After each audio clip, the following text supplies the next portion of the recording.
আগেকার মায়েরা সব, আগেকার বোনেরা সব, আগেকার ভাবিরা সব এমন পুরুষ দেখিলে, এমন পুরুষ দেখিলে এ ঘোমটা দিয়ে লুকিয়েছে তো গাছের আড়ালে, এমন গাছের আড়ালে, এমন গাছের আড়ালে।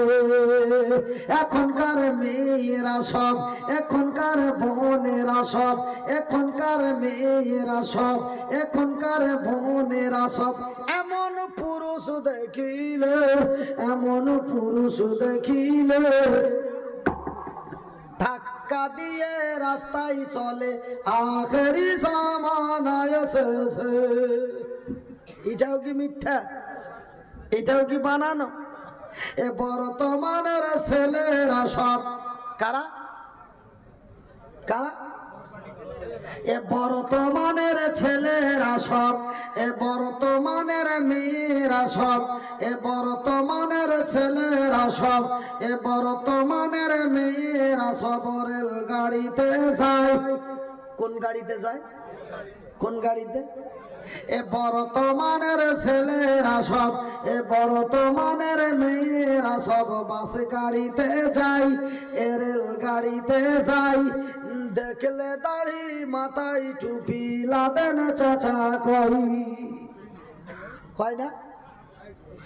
এ চাচা চাচা করে তারা, এ চাচা চাচা করে তারা সম্প্রীতি দেই দেশে, আখেরি জামানায় এসেছে। এটা কার সুন্নাত? কে আল্লাহর সুন্নাত বললো? এটা কার সুন্নাত? এটা নবীর সুন্নাত। আপনারা বলেন নবীর সুন্নাত, আমি মনিরউদ্দিন বলি নবীদের সুন্নাত। হযরতে আদম থেকে নিয়ে আমার শেষ নবী পর্যন্ত প্রত্যেকটি নবীর মুখে এমনই দাড়ি ছিল। আসতে বলুন, একটু সবাই বলুন। তবে বাজানেরে কিয়ামত যখন নিকটবর্তী হবে, কিয়ামত যখন কাছাকাছি হবে, ভাই গো কিয়ামত যখন নিকটবর্তী হবে, নবীর সুন্নাত দাড়িগুলির ব্যঙ্গ হবে, টুপি গুলির বেজ্জতি হবে। এই টুপি মাথায় দিয়ে এই মুসলমানেরা আবির খেলবে। টুপি হলো ইসলামী সাজ, টুপি নবীর সুন্নাত।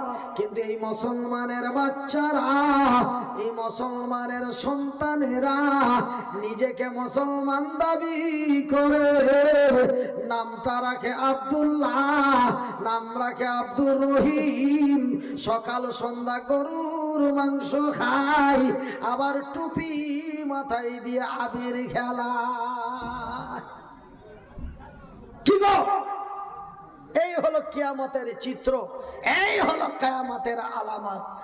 ভাইজান রে আমার পর্দা নাসিন মায়েরা, শুনে যান রাতের বেলা আমি মাথায় হাত রেখে বলি খালা, এই দুনিয়া দুনিয়া ভেঙে যাবে, এমন এক কঠিনময় দিন আসবে রে বাজার, এমন এক কঠিনময় দিন আসবে গো মা।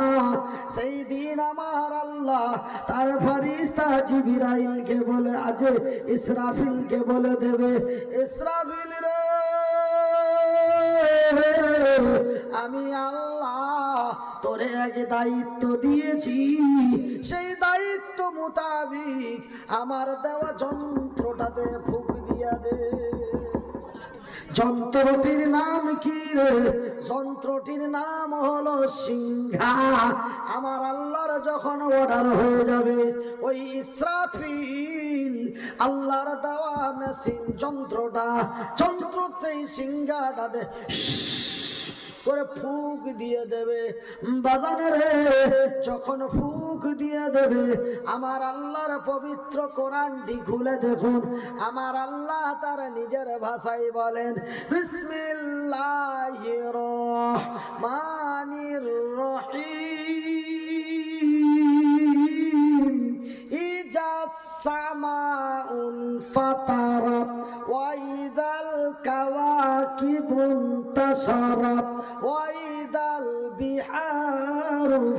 ফুজ্জিরাত ওয়া ইদাল কুবুর বুসিরাত।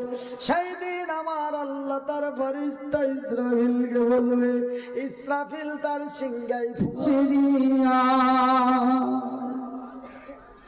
আমার বিশ্ব নবীর জন্ম হলো যেদিন মক্কায়, আলোকিত হলো সিংহাসন সিরিয়ায়। এ তাহার দাদু সংবাদ পেল, এ বাড়ির দিকে দৌড়ে এলো।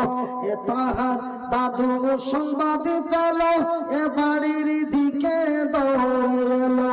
এসে দেখে তাহার বাবা নাই রে বাবা, আর তাহার বাবা নাই রে বাবা, অন্তর দুখায়।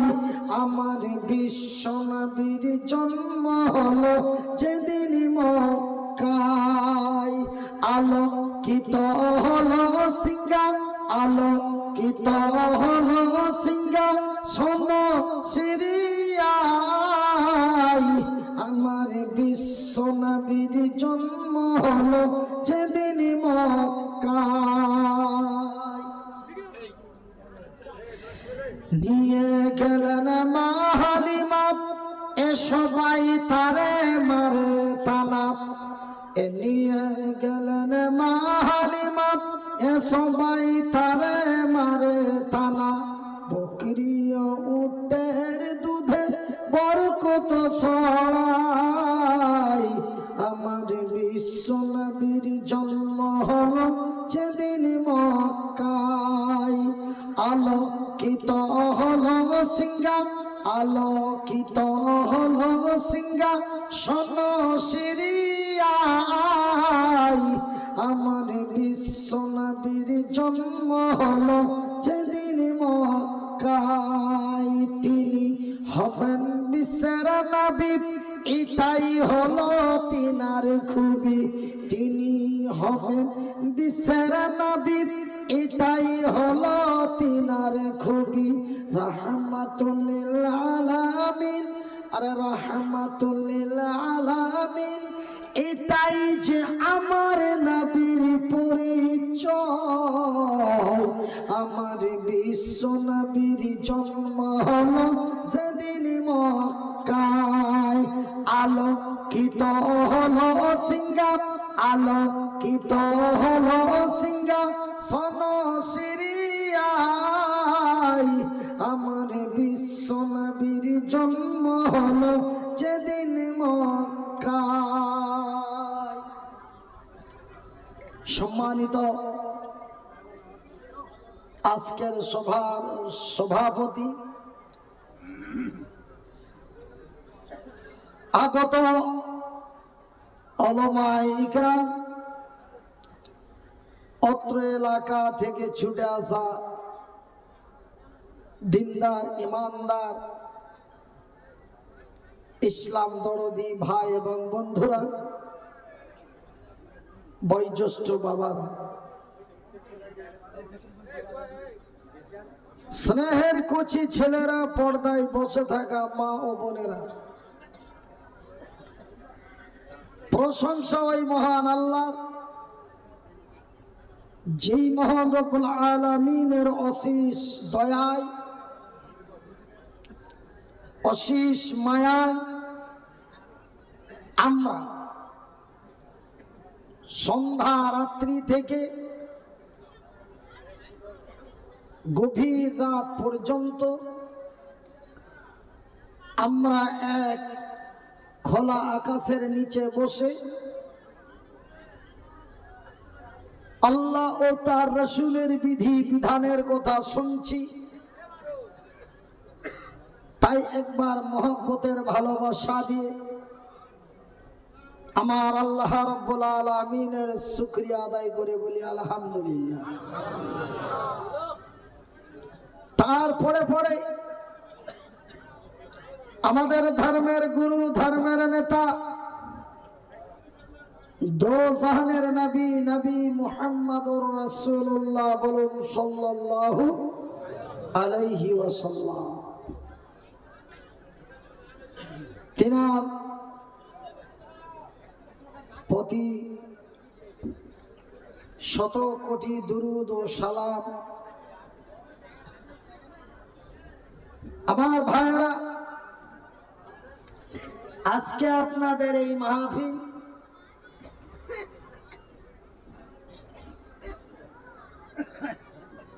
মাদ্রাসা এবং মসজিদের উন্নতি কল্পে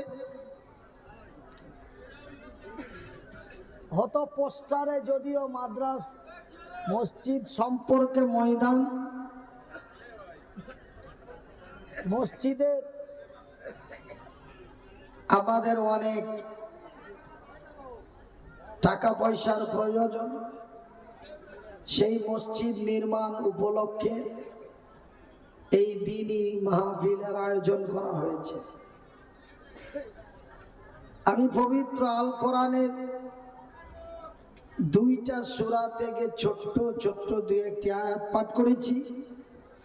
অল্প কিছু বক্তব্য দিয়ে পূর্ণ চান্দা করার জন্য আপনাদের কাছে এই মতো হাতটা বাড়াবো।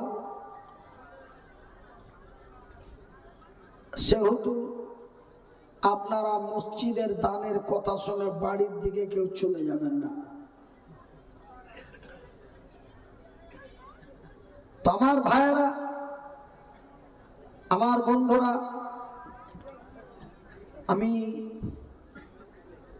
অনেক দূর জার্নি করে আপনাদের এখানে এসেছি। আমি একজন মুসাফির এবং মহতাজ, আপনাদেরই ভাই, আমিও আপনাদের ভাই। আপনারা ধৈর্য হারাবেন না, যদিও রাত্রি 1টা বাজতে যায়।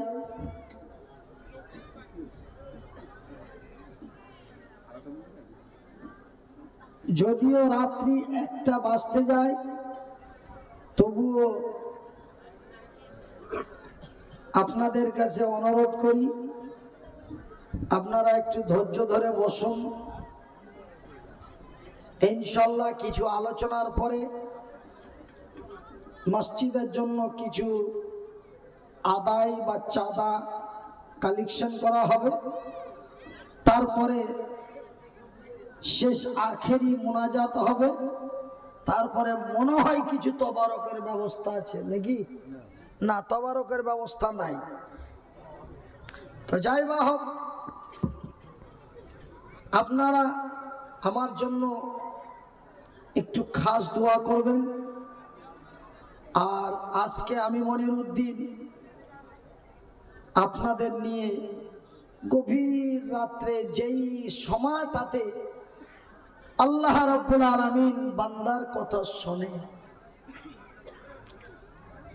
যেই টাইমটাতে আল্লাহ বান্দার কথা শুনে, সেই টাইমটা হলো রাত 1:45 থেকে নিয়ে 12:45 থেকে নিয়ে 2:45 পর্যন্ত।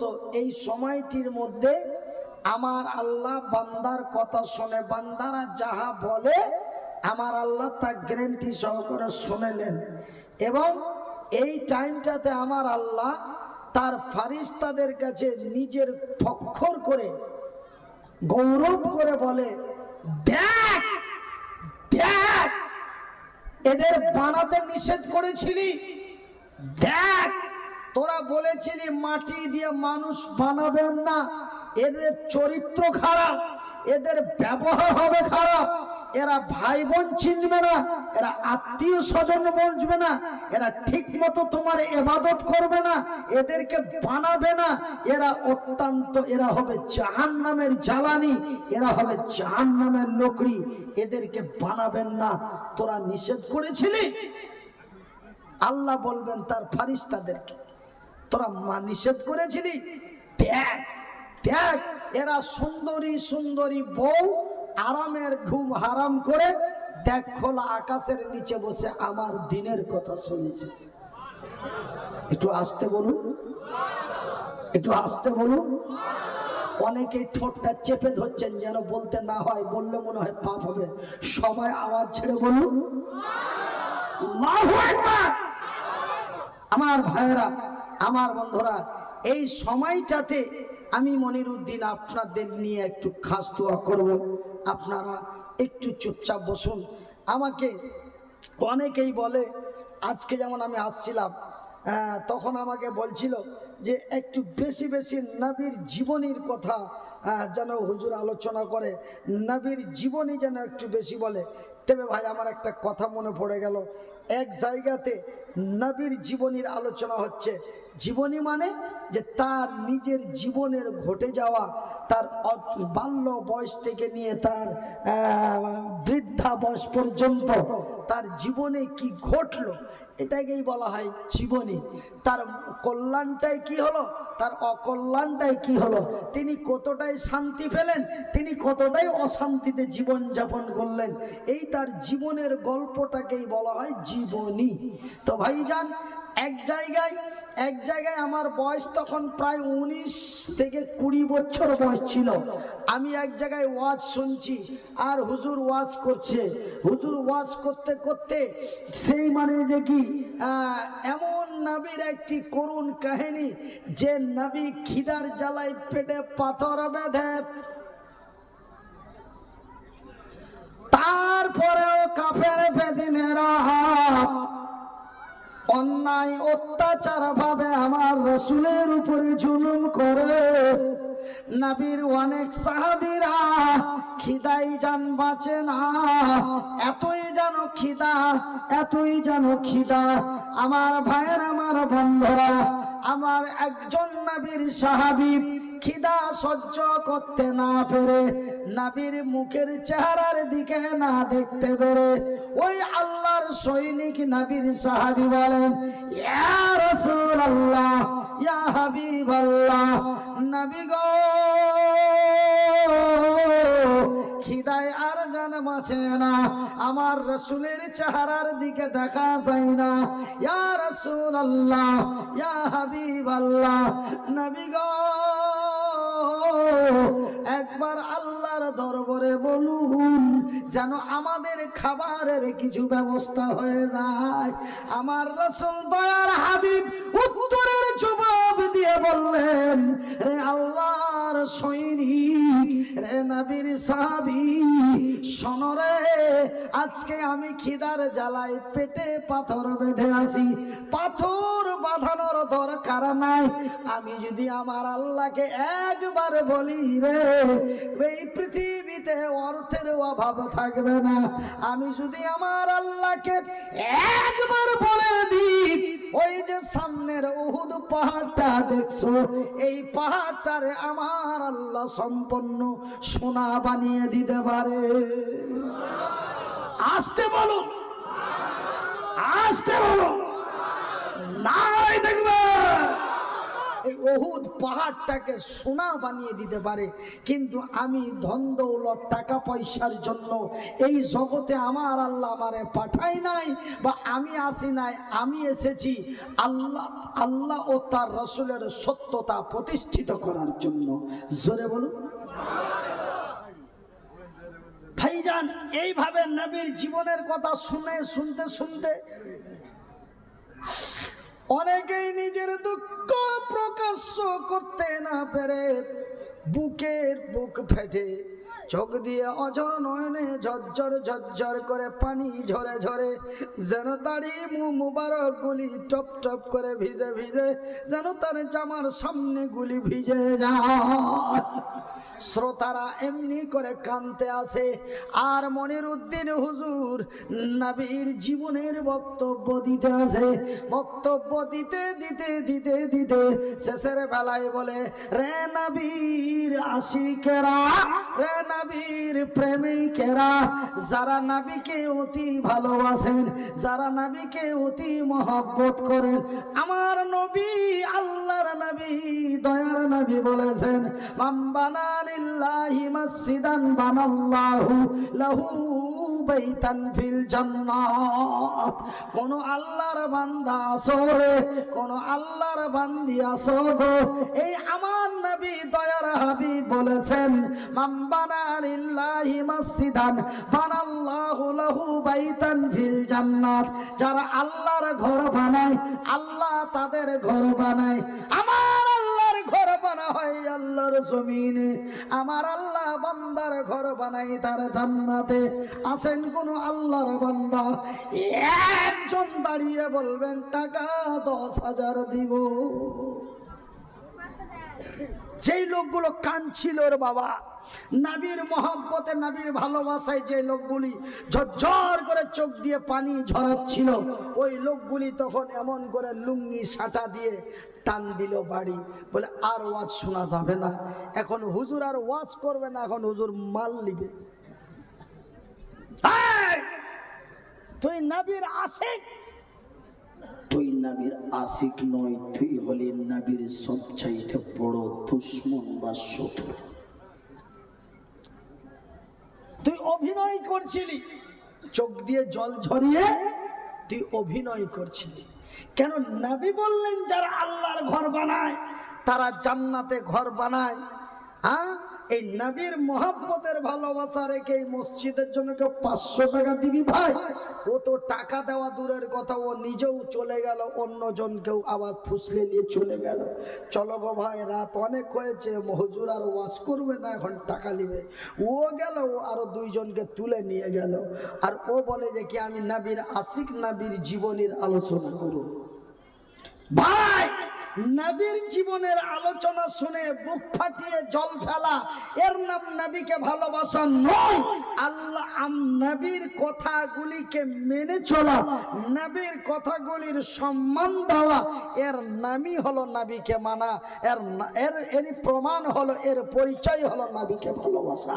কিন্তু নবীর কষ্টের কথা শুনে চোখের পানি ছাড়লাম, আর নবীর কথাগুলি মানতে যে ময়দান ছেড়ে চলে গেলাম, এটা নবীর বন্ধু নয়, এটা নবীর দুশমন। ভাষাগুলো বোঝা যাচ্ছে না শোনা যাচ্ছে? কথা বলুন। ভাষাগুলি বোঝা যায় না শোনা যায়? শুনে কোনো লাভ নাই, ভাষাগুলি একটু বোঝার চেষ্টা করুন।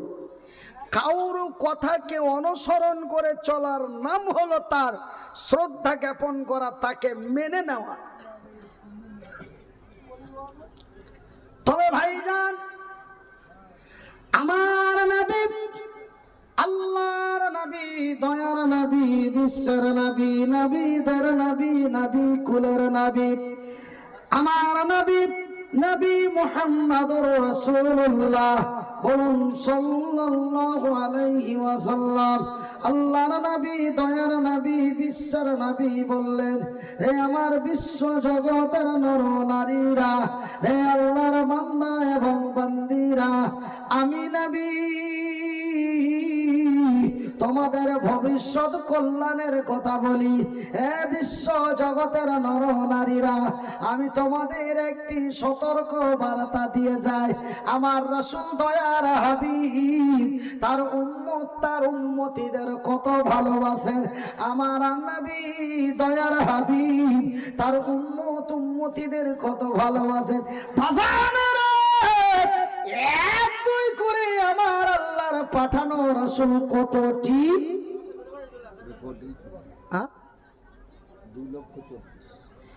1,24,000 পয়গম্বর আমার আল্লাহ পাঠিয়েছেন। কিন্তু আমার বাবাজি কোন জায়গায় পাইলো, কারে শুনলো জানি না, 2,24,000 বলতেছে। বাজান রে, এই 2,24,000 নবী আল্লাহ পাঠায় নাই, আমার আল্লাহ পাঠিয়েছেন 1,24,000 নবী। তবে প্রথম নবীটির নাম হলো হযরতে আদম, শেষ নবীটির নাম হলো আমার দয়ার হাবিব। 1,24,000 24,000 নবীর মধ্যে একটা নবী, কোন নবী সেই দিন উম্মতের লাগিয়া সুপারিশ করতে পারবেন না, কিন্তু একজন নবী উম্মতের লাগিয়া সুপারিশ করতে পারবে রে। সেই নবীটি হলেন আমার দয়ার হাবিব। আসতে বলুন, আসতে বলুন, সবাই বলুন, মহব্বত দিয়ে বলুন। আমার ভাইয়ের, আমার বন্ধুরা, আমার দয়ার হাবিব কোনদিন উম্মতের অকল্যাণ চায় না, কোনদিন উম্মতের ক্ষতি চায় না। ভাই গো, আজ থেকে 1400 বছর পূর্বে আমার রাসূল দয়ার হাবিব পৃথিবীবাসী মানুষকে, পৃথিবীর মানুষকে মহব্বতের ভালোবাসা দিয়ে ভবিষ্যতের, বর্তমান ভবিষ্যতের কথাগুলি পৃথিবীর মানুষকে অনাই বিনাই করে সুন্দর করে বার্তাগুলি দিয়ে, মেসেজগুলি দিয়ে তিনি আল্লাহর জমিন থেকে বিদায় নিয়েছে। ভাই গো, যেন আমার উম্মতেরা কোনো ক্ষতিতে পড়ে না যায়, আমার উম্মতেরা যেন জাহান্নামের লোকড়ি না হয়ে যায়, আমার উম্মতেরা যেন জাহান্নামের জ্বলনি না হয়ে যায়। এই জন্য আমার নবী, আল্লাহর নবী দয়ার হাবিব একটি একটি করে সমস্ত কিছু উম্মতদের বলে চলে গেছেন। যেমন আমার নবী, আল্লাহর নবী, দয়ার নবী, বিশ্বের নবী আজ থেকে 1450 বছর পূর্বে মক্কার মাটিতে দাঁড়িয়ে পৃথিবীবাসীকে বললেন, রে আমার উম্মতেরা, রে আমার উম্মতিরা, রে আল্লাহর বান্দা এবং বান্দিরা, আমি তোমাদের নবী, তোমরা আমার উম্মত। হে বিশ্ব জগতের নর নারীরা, তোমরা এই দুনিয়ার মহব্বতে পড়ে, তোমরা এই দুনিয়ার মায়া জালে পড়ে, তোমরা এই দুনিয়ার লালসায় পড়ে তোমরা নিজেকে নিজে বরবাদ হয়ে যেও না, তোমরা নিজেকে নিজে নষ্ট করে দিও না, তোমরা নিজেকে নিজে জান্নাত থেকে বঞ্চিত হয়ে জাহান্নামে চলে যেও না। হে বিশ্ব জগতের নর নারীরা, এই দুনিয়ার মুহে পড়ে, এই দুনিয়ার মহব্বতে পড়ে, এই দুনিয়ার প্রেমে পড়ে তোমরা নিজেকে নষ্ট হয়ে যেও না। রে দক্ষিণ 24 পরগনা, রে দক্ষিণ বারাসাতের লোকেরা, এই দুনিয়া মানুষের জন্য স্বপ্ন। এই সতর্ক বার্তা আমার আল্লাহ, আমার দয়ার হাবিব তার উম্মতদের দিয়ে গেছেন যে এই দুনিয়া মানুষের জন্য কি স্বপ্ন। স্বপ্ন। আমি মনিরউদ্দিন 24 পরগনায় শুয়ে আছি, পালিশে মাথা দিয়ে অল্প টাইম হয়েছে আমি স্বপ্নের মাধ্যমে আমেরিকা, লন্ডন চলে গেছি। যখন আমি স্বপ্নের মাধ্যমে আমেরিকা, লন্ডন, সৌদি আরব চলে যাই, তখন কি আমি বুঝতে পারি যে এটা স্বপ্ন না প্র্যাকটিক্যাল? বোঝা যায়? বোঝা যায়? কথা বলেন, বোঝা যায় না। কিন্তু আমি স্বপ্ন দেখছিলাম, এটা কখন বোঝা যায়? যখন স্বপ্নটি ভেঙে যায়। ঠিক এই দুনিয়াতে আমরা কেউ 10 বছর, কেউ 25 বছর, কেউ 45 বছর, কেউ 65 বছর থেকে এসে আছি। আমরা ভাবি যেমনি দেখছি তেমনি দেখব, যেমন আইস তেমনই মজা না। হট করে এই পৃথিবী একদিন চট করে ভেঙে যাবে। এই দুনিয়া বেশি দিনের নয় ভাইজান। এই জন্য রাসূল সতর্ক বার্তা দিয়ে গেলেন যে তোমরা এই দুনিয়ার মায়া জালে পড়ে, এই দুনিয়ার মহব্বতে পড়ে তোমরা নিজেকে নষ্ট বা বরবাদ